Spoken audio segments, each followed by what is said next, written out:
Detach the USB cable.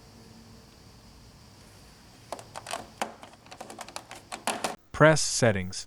This symbol.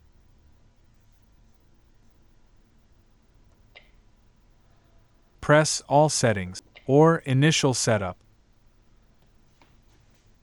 Using the arrows, search for Initial Setup.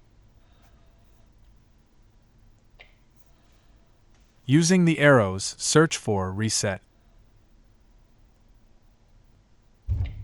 Here you have several options. Machine Reset. It resets all the machine functions that you've changed, such as date and time. Network Reset restores all network settings back to the factory settings.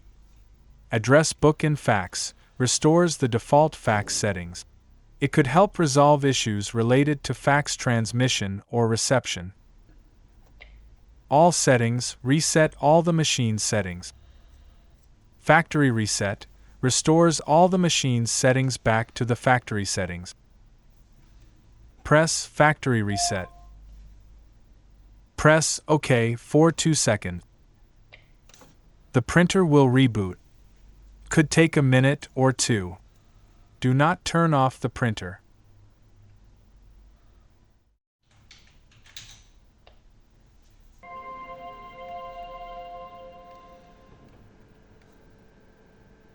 Press No. Press OK. It will be not necessary to reinstall the printer driver.